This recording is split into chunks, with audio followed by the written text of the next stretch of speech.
आप software engineer हो क्या? आप लोगों ने देश में कितनी तरक्की लाई है। सब कुछ कितना एडवांस हो गया है।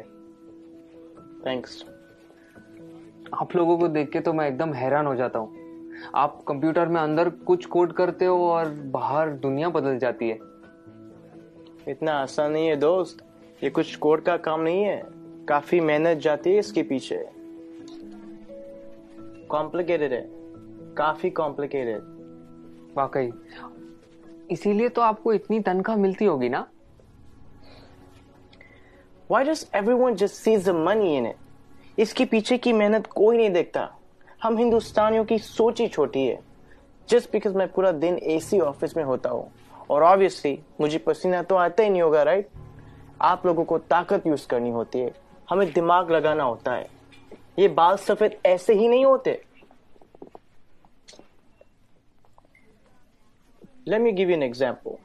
वो ECG मशीन देखो, सब कुछ कंप्यूटराइज्ड है। आपके बॉडी में क्या क्या चल रहा है सब कंप्यूटर से निकाल सकते हैं। प्लेन की, ट्रेन की, लाखों रिजर्वेशन ऑनलाइन होती है। बैंक के ट्रांजैक्शन सब एक सिंगल डेटाबेस में। Data integrity, locking, data security. कुछ आइडिया ये सब डिजाइन करना कितना कॉम्प्लिकेटेड है? और आप कह रहे कि कोडिंग करना आसान है। आप ये सब कोड करना जानते हो? पहले करता था, अब मैं प्रोजेक्ट मैनेजर हूँ, मेरी टीम सब करती है। ओह, तो अब काम आसान हो गया होगा। इस फील्ड में कुछ आसान नहीं है। जितना ऊपर जाओ उतनी ही रिस्पॉन्सिबिलिटी बढ़ती है, काम बढ़ता है, स्ट्रेस बढ़ता है।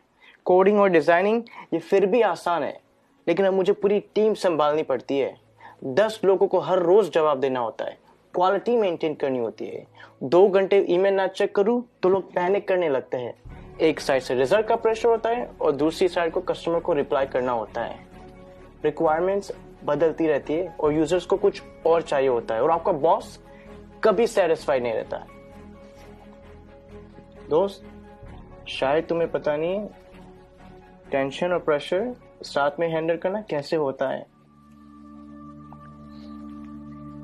मुझे पता है सर, टेंशन और प्रेशर दोनों साथ में हैंडल किया है। 6 साल पहले की बात है। हम लगभग 30 लोग रात के 3 बजे पॉइंट 4875 को कैप्चर करने के लिए बढ़ रहे थे। दुश्मन ऊपर से फायरिंग कर रहा था। अगली गोली किसके नाम पे लिखी थी पता नहीं था। उजाले से पहले हमें वहां पहुंचना था। वक्त काफी कम था हमारे पास। होश तो तब आया जब अगले दिन हम चोटी पर तिरंगा लहरा रहे थे, और तब हम बचे 30 नहीं 4 लोग थे। आप Subedar Sushant from 13 Jammu and Kashmir rifles on duty at peak 4875 in Kargil. मुझे बताया गया है कि मेरी टर्म पूरी हो गई है और अब मुझे सॉफ्ट असाइनमेंट का ऑप्शन दिया जाएगा। पर आप ही बताइए सर, काम आसान करने के लिए कोई अपनी ड्यूटी छोड़ सकता है क्या? उस दिन हमारा एक जवान दोस्त बर्फ में जख्मी पड़ा था। उस पर दुश्मन की गोलियां चल रही थी। हम सब बंकर के पीछे छुपे हुए थे। उसे बचाना मेरा कर्तव्य था और मैं उसे बचाने जाने वाला था, मगर मेरे कप्तान ने मना किया और कहा कि तुम नहीं जाओगे। मैंने इस यूनिफॉर्म में सबसे पहली कसम ये ली थी कि देश की सुरक्षा के बाद मेरे आदमियों की सुरक्षा सर्वोपरि है। ये कह के वो खुद चले गए। उस जख्मी जवान को बचाते बचाते हमारे कप्तान शहीद हो गए। उस दिन से जब भी मैं बॉर्डर पर होता हूं, उन गोलियों की आवाज और कप्तान का आखिरी चेहरा मेरे सामने आता है। वो गोलियां शायद मेरे लिए थी।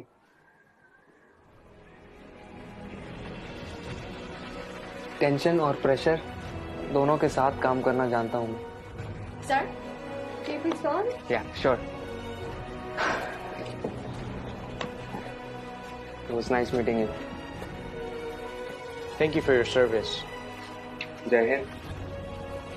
जय हिंद।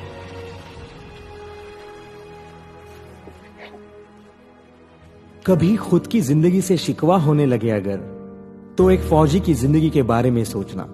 खुद की हर मुश्किल आसान लगेगी। जो खुद की सांसें दांव पर लगाकर पूरे देश की सांसें चलाते हैं। हर वक्त जान हथेली पर होती है, फिर भी हमेशा मुस्कुराते रहते हैं, जिन्होंने डर को भी डराया है और देश के लिए जीना क्या होता है ये इन सरहद के पहरेदारों ने हमें सिखाया है।